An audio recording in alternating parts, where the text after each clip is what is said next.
Hello everyone, welcome back to BFSC Fisheries online classes. Now I am going to start my new topic of biotechnology, that is western blotting. As we all know that blotting are of three types mainly, that is western blotting, northern blotting and southern blotting. Southern blotting are mainly used for DNA detection, मतलब इसमें DNA का detection होता है, हम लोग detect करते हैं DNA को देखने के समय, मतलब ऐसा होता है। नॉर्दर्न ब्लॉटिंग में आरएनए को डिटेक्शन के लिए ये नॉर्दर्न ब्लॉटिंग का यूज़ होता है। वहीं वेस्टर्न ब्लॉटिंग में हम लोग यूज़ करते हैं प्रोटीन को, मतलब प्रोटीन का अगर डिटेक्शन करना हो तो हम लोग उसमें वेस्टर्न ब्लॉटिंग का यूज़ करते हैं। तो यहाँ पे बात आती है कि आखिर ब्लॉटिंग प्रोसेस क्या होता है। तो ब्लॉटिंग आखिर थ्री टाइप्स में डिवाइड होते हैं। ब्लॉटिंग का प्रोसेस चाहे वो कुछ भी हो, आरएनए का डिटेक्शन हो, वेस्टर्न ब्लॉटिंग हो, नॉर्दर्न ब्लॉटिंग हो और साउदर्न ब्लॉटिंग हो, ये सब में ब्लॉटिंग थ्री प्रोसेस में डिवाइड होता है। ये अलग बात होती है कि ब्लॉटिंग के समय जो हम लोग केमिकल यूज़ करते हैं वो हर प्रोसेस का अलग होता है। जैसे डीएनए और आरएनए करने के समय जो हम लोग नॉर्दर्न ब्लॉटिंग और साउदर्न ब्लॉटिंग यूज़ करते हैं, तो उस समय हम लोग यहाँ पे जैसे इलेक्ट्रोफोरेसिस में प्रोटीन ये इलेक्ट्रोफोरेसिस के समय पॉलीएक्रिलाइड अमाइड यूज़ करते हैं। उसी तरह डीएनए आरएनए के डिटेक्शन के समय हम लोग दूसरा केमिकल यूज़ करते हैं। तो इसके लिए हम लोग स्टार्ट करते हैं कि ब्लॉटिंग का प्रोसेस आखिर क्या होता है। तो blotting process mainly three types में डिवाइड होता है। यहाँ पे ब्लॉटिंग को हम लोग थ्री टाइप्स में डिवाइड करते हैं। पहला हम लोग का जो टाइप है उसमें आता है सेपरेशन, जिसमें हम लोग प्रोटीन का सेपरेशन करते हैं। तो प्रोटीन का सेपरेशन आखिर कैसे होगा? सबसे पहले प्रोटीन को सेल मेम्ब्रेन से निकालना होता है, तो उसके लिए हम लोग डिटर्जेंट डालते हैं सेल मेम्ब्रेन से प्रोटीन को निकालने के समय। तो उससे क्या होता है कि जब हम लोग सेल मेम्ब्रेन से प्रोटीन निकालते हैं और डिटर्जेंट डालते हैं सेल मेम्ब्रेन में, तो उसका लाइसिस हो जाता है, जिसके कारण ये दो पार्ट में डिवाइड हो जाता है। एक होता है सुपरनेटेंट और दूसरा पार्ट जो इसमें डिवाइड होता है वो होता है इसका पिलेट। तो पिलेट जो नीचे बैठ जाएगा वो पिलेट है, और जो ऊपर तैरता रहता है वो होता है सुपरनेटेंट। तो पिलेट में मेनली जो सेल के डेब्रीज है, सेल मेम्ब्रेन है, वो सारे पिलेट्स में आते हैं। और जो सुपरनेटेंट है जो ऊपर में तैरता है उसको हम लोग कहते हैं प्रोटीन। तो इस सुपरनेटेंट को हम लोग मेनली यूज़ करते हैं सेपरेशन के समय, मतलब ये जो हम लोग सेपरेट कर लिए प्रोटीन से, वो हुआ सेपरेशन उसका। अब जो दूसरा प्रोसेस आता है वो होता है कि अब हम लोग उसका इलेक्ट्रोफोरेसिस करते हैं। तो इलेक्ट्रोफोरेसिस करने के समय हम लोग उसमें से मतलब प्रोटीन को उसके चार्ज साइज़ के बेसिस पे उसको हम लोग सेपरेट कर लेते हैं, तो वो हुआ इलेक्ट्रोफोरेसिस। अब तीसरा जो मेन प्रोसेस है वो होता है प्रोबिंग। तो ये तो तीन प्रोसेस हुआ ब्लॉटिंग के, इसको डिस्कस करना, और इसके साथ साथ हम लोग यहाँ पे आज देखेंगे कि इस ब्लॉटिंग का यूज़ क्या क्या है और उसका एप्लीकेशंस क्या क्या होता है, कहाँ कहाँ उसका एप्लीकेशंस है। तो हम लोग स्टार्ट करते हैं इस टॉपिक को। सबसे पहले हम लोग बात करेंगे कि इसमें वेस्टर्न ब्लॉटिंग में क्या होता है और इसको क्या कहते हैं। तो वेस्टर्न ब्लॉटिंग, ये जो जैसे प्रोसेस में दिखाया गया आपको ब्लॉटिंग का डायग्राम दिखाया हुआ है, इसको हम लोग इम्यूनो ब्लॉट भी कहते हैं। इसमें जेल इलेक्ट्रोफोरेसिस, जो आपको हम लोग पहले भी बताएं, जेल इलेक्ट्रोफोरेसिस एक इसमें नेगेटिवली चार्ज और पॉजिटिवली चार्ज होते हैं, जिसमें क्योंकि प्रोटीन नेगेटिवली चार्ज होता है तो इसमें यहाँ पे अरेंजमेंट होता है प्रोटीन का इसके चार्ज और साइज़ के बेसिस पे। तो स्टार्ट करते हैं हिस्ट्री से। सबसे पहले ये जो मेथड है वो ओरिजिनेट हुआ था by laboratory of Harry Towbin at the Friedrich Miescher Institute. मतलब सबसे पहले ये किसके लेबोरेटरी में, तो ये हैरी टोविन के लेबोरेटरी में सबसे पहले इंट्रोड्यूस किया गया था। और जो नेम है वेस्टर्न ब्लॉट, ये कौन दिया था, वो है W Neal Burnette in 1981। So what are the principle of this western blotting. Western blotting का क्या मतलब, प्रिंसिपल क्या है? सबसे पहले हम लोग देखें कि जो हम लोग को प्रोटीन है उसको डिटेक्ट करना है इस प्रोसेस में। तो प्रोटीन डिटेक्शन के समय हम लोग उसका एक्सट्रैक्शन करते हैं।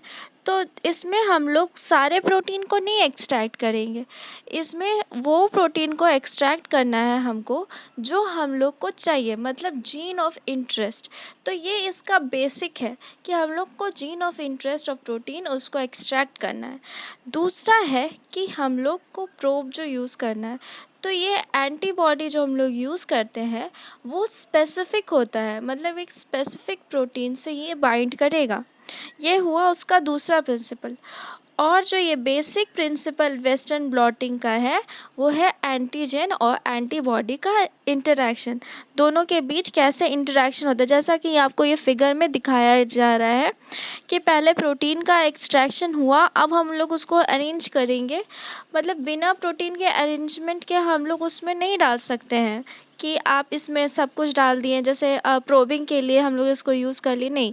पहले उसका इलेक्ट्रोफोरेसिस होता है, फिर ब्लॉकिंग होगा, उसके बाद फिर मेम्ब्रेन में उसको सेपरेट करते हैं और तब उसमें एक एंटीबॉडी डालेंगे जो कि प्राइमरी एंटीबॉडी होता है, फिर उसमें सेकेंडरी एंटीबॉडी डालते हैं और फिर उसमें एंजाइम डालते हैं और फिर सबस्ट्रेट और प्रोडक्ट का इंटरेक्शन होके एक हम लोग को पार्टिकुलर प्रोडक्ट मिलता है। तो इसमें हम लोग आगे बढ़ते हैं। स्टेप्स क्या क्या हैं, अभी तक जो हम लोगों ने डिस्कस किया स्टेप्स, उसको यहाँ पे हम रीअरेंज किए हैं। आप देख सकते हैं फिगर में, पहले हम लोग टिश्यू का सेपरेशन करते हैं।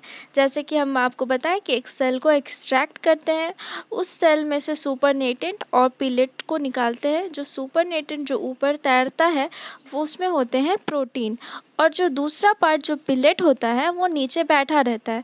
तो हम लोग का मेन यूज़ यहाँ सुपरनेट टिश्यू के एक्सट्रैक्शन के बाद जो हम लोग का दूसरा मेन प्रोसेस है वो है इलेक्ट्रोफोरेसिस, जहाँ पे हम लोग ये देखेंगे कि कैसे हम लोग रीअरेंज करते हैं वो प्रोटीन जो हम लोग निकाले हैं टिश्यू में से।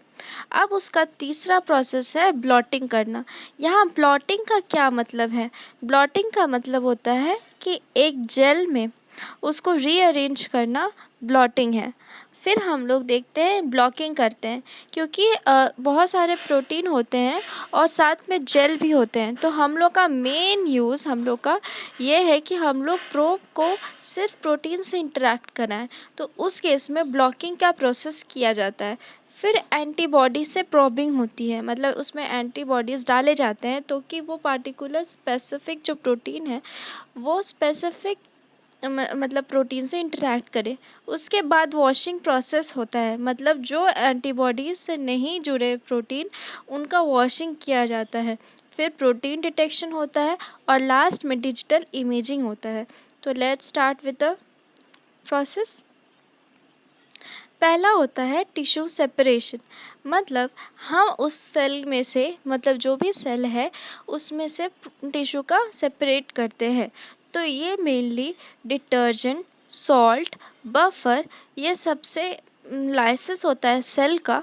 और उसके बाद फिर ये मेनली लो टेम्परेचर में ही होता है। यहाँ ये मेन इम्पॉर्टेंट पॉइंट है कि ये प्रोसेस लो टेम्परेचर में होता है, क्योंकि अगर हाई टेम्परेचर हम लोग यूज़ करेंगे सेल को तोड़ने के लिए, तो ये मेनली जो प्रोटीन है हम लोग का वो डीनेचर हो जाएगा।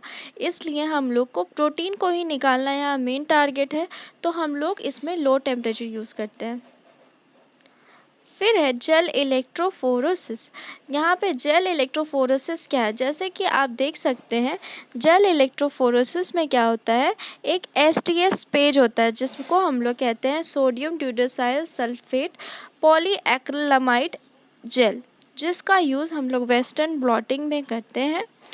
इसमें क्या होता है कि यहाँ पे प्रोटीन रीअरेंज हो जाते हैं जेल इलेक्ट्रोफोरेसिस में, और उसके क्योंकि प्रोटीन नेगेटिवली चार्ज होते हैं तो वो अपने साइज़, शेप, या साइज़ या आप सोच सकते हैं शेप भी हम कह सकते हैं।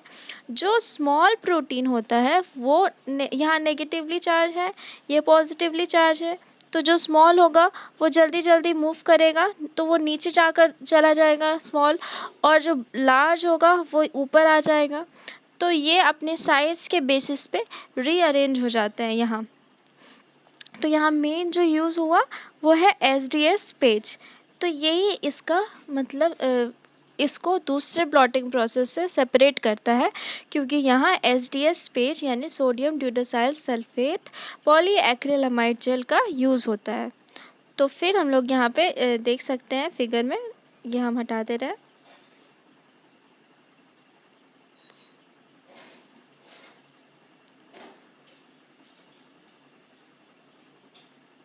हाँ, देखिए फिगर में आपको साफ में यहाँ दिखाया गया है कैसे हम लोग प्रोटीन सैंपल को पहले तो एक तो अलग किया, हम लोग सेपरेट किए, उसके बाद फिर उसको एसटीएस पेज में डाले, उसके बाद फिर उसके डायरेक्शन के साथ में उसका माइग्रेशन हुआ, वर्टिकल डायरेक्शन में मूव किए। ये एक बफर है एसटीएस पेज। तो फिर ये देखिए नेगेटिवली चार्ज है और यहाँ पॉजिटिवली चार्ज है, तो वो रीअरेंज हो गए। तो इसको हम लोग SDS page gel after Coomassie blue staining, मतलब यहाँ ब्लू स्टेनिंग किया गया है जिससे कि प्रोटीन का डिटेक्शन आसानी से हो जाए। फिर हम लोग नेक्स्ट बात करते हैं कि यहाँ पे जब इल्यूजन एक प्रोसेस है, ठीक है, प्रोटीन इल्यूजन प्रोसेस। असल में क्या होता है कि इलेक्ट्रोफोरेसिस करने के बाद, मतलब जब हम लोग इलेक्ट्रोफोरेसिस कर लिए, तो इलेक्ट्रोफोरेसिस एक जेल है जिसका हम लोग ऐसे ही यूज़ नहीं कर सकते, क्योंकि उसमें प्रोटीन तो है ही, साथ में उस जेल में और भी मटेरियल होते हैं। तो उस जेल को हम लोग को एक्सट्रैक्ट करना है, मतलब उस जेल को हम लोग को हटाना है, क्योंकि हम लोग को अभी प्रोबिंग करना है इसके बाद। तो प्रोबिंग करने के समय जेल को हम लोग एक्सट्रैक्ट कर लेंगे, क्योंकि उसी में हम लोग प्रोबिंग का यूज़ नहीं कर सकते। तो हम लोग उसको मेम्ब्रेन में मेनली डालते हैं। मतलब यहाँ पे मान लीजिए कि अगर एक जेल है इलेक्ट्रोफोरेसिस के समय और यहाँ मेम्ब्रेन है, तो हम लोग यहाँ पे नेगेटिवली चार्ज और यहाँ पॉजिटिवली चार्ज, यहाँ इलेक्ट्रिसिटी का सप्लाई करते हैं, वो जैसा फिगर में बताया गया है। तो इससे क्या होता है ना कि इलेक्ट्रोफोरेसिस से सारे प्रोटीन मेम्ब्रेन में ट्रांसफ़र कर लिए जाते हैं, क्योंकि हम लोग को मेम्ब्रेन का यूज़ है, क्योंकि हम लोग को प्रोबिंग करना है, उसमें से जेल में से प्रोटीन को एक्सट्रैक्ट करना है। तो सारे का मतलब प्रोटीन उसके अंदर से ट्रांसफ़र हो लिए जाते हैं। तो इस प्रोसेस को हम लोग कहते हैं इल्यूजन प्रोसेस, ठीक है। अब हम लोग आगे बढ़ते हैं। फिर इल्यूजन प्रोसेस के बाद होता है ब्लॉकिंग। मतलब इसमें क्या है, इलेक्ट्रोफोरेसिस और प्रोबिंग के बाद हम लोग ब्लॉकिंग का मेथड का यूज़ करते हैं। तो ये ब्लॉटिंग आप यहाँ बताया गया है कि ब्लॉटिंग आखिर क्या है। Transfer of protein from gel, जैसे कि वेस्टर्न ब्लॉटिंग नाम है ना, तो यहाँ ब्लॉटिंग में ट्रांसफ़र होता है प्रोटीन का from the gel to the solid support membrane. और ये सॉलिड सपोर्ट मेम्ब्रेन जो है वो मेनली केमिकल इनर्ट सब्सटेंस जैसे नाइट्रोसेल्युलोज या पीवीडीएफ से बना होता है। तो इस प्रोसेस को हम लोग कहते हैं इल्यूजन प्रोसेस कहते हैं, और यही एक ब्लॉटिंग मतलब वर्ड नाम दिया गया है। अब आगे बात करते हैं। देखिए दो टाइप्स ऑफ ब्लॉटिंग हैं, एक होता है वेट ब्लॉटिंग और यहाँ इलेक्ट्रो ब्लॉटिंग का दिखाया गया है फिगर में। अब है बात कि प्रोबिंग और इलेक्ट्रोफोरेसिस के बीच ब्लॉकिंग का प्रोसेस होता है। इसका ये मतलब है कि अगर मतलब ब्लॉकिंग में हम लोग मान लीजिए ये ब्लॉकिंग का प्रोसेस है, तो यहाँ प्रोटीन अरेंज है मेम्ब्रेन में, तो यहाँ पे हम लोग डालते हैं यहाँ डालते हैं ड्राई मिल्क। तो ये ड्राई मिल्क क्या करता है कि जो प्रोटीन हम लोग को यूज़ है यहाँ पे, वो एंटीबॉडी जब हम डालें तो ऐसा हो कि ये प्रोटीन से ही बाइंड हो। तो ऐसे केस में हम लोग ब्लॉटिंग का यूज़ करते हैं, क्योंकि एंटीबॉडी जब हम डालते हैं तो हम चाहते हैं कि हम लोग का स्पेसिफिक इंटरेक्शन हो प्रोटीन का और एंटीजन ये मतलब एंटीबॉडी का, इसलिए एक ब्लॉटिंग का प्रोसेस यूज़ होता है। तो non specific binding of antibody can be reduced by blocking the unoccupied site of membrane with inert protein or non-specific detergent.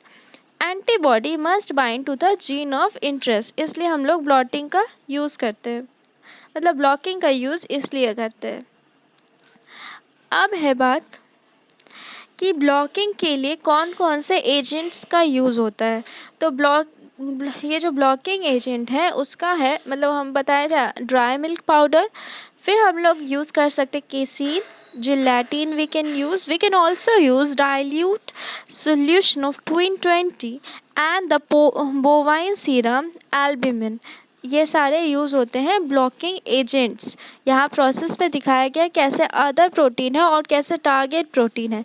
तो हम लोग का मेन पर्पस है कि टारगेट प्रोटीन में एंटीबॉडी बाइंड करे, इसलिए हम लोग ब्लॉकिंग सॉल्यूशन का यूज़ करते हैं, जिससे एंटीबॉडी स्पेसिफिक साइट में जाके ब्लॉकिंग मतलब उसमें अटैच हो जाता है।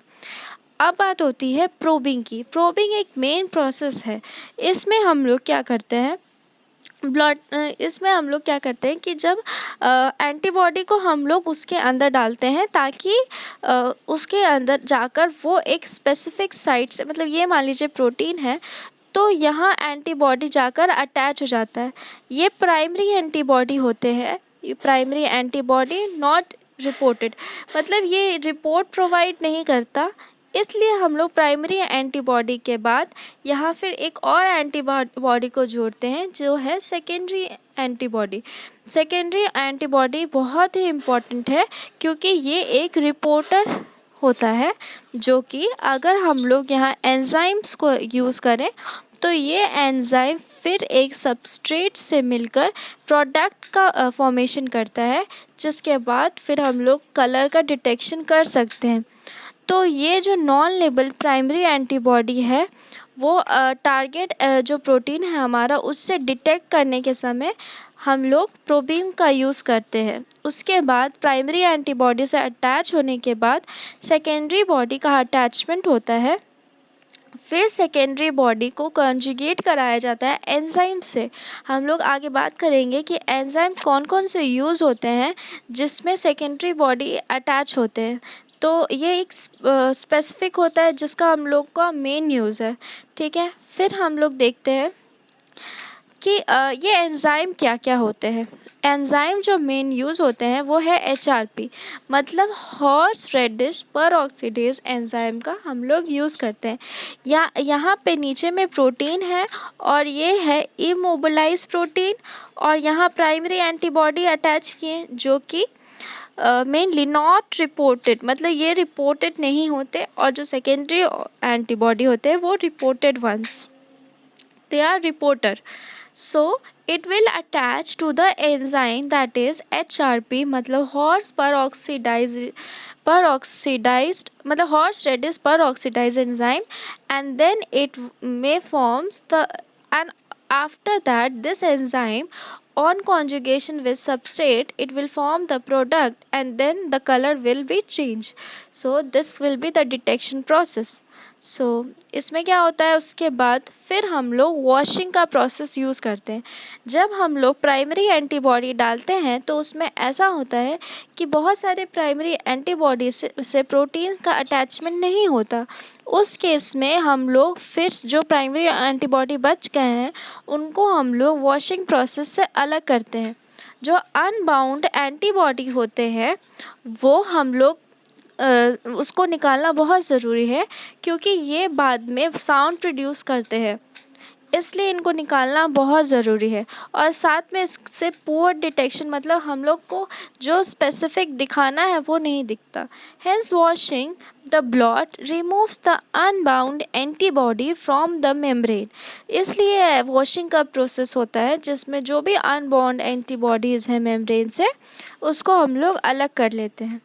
अब है प्रोसेस में क्या वॉशिंग प्रोसेस में यूज़ करते हैं, वो है ट्विन 20 इन TBS और PBS buffer in is commonly used in washing process. Now what is the next step? Now after washing, protein detection is the major step. Now here I have already told that after the primary body attachment there will be secondary antibody and then an enzyme is added so that substrate will be changed into product. This enzyme is nothing but the alkaline phosphate and the horse radish peroxidase enzyme widely used in detection of protein. There are four methods of detection done. They are as follows. जो four method है detection का वो है सबसे पहले calorimetric process, जिसमें process में दिखाया गया है कैलोरीमेट्रिक प्रोसेस में कैसे सबस्ट्रेट और प्रोडक्ट से कलर चेंज होता है, वो उसमें दिखाया गया है। ये है कैलोरीमेट्रिक डिटेक्शन।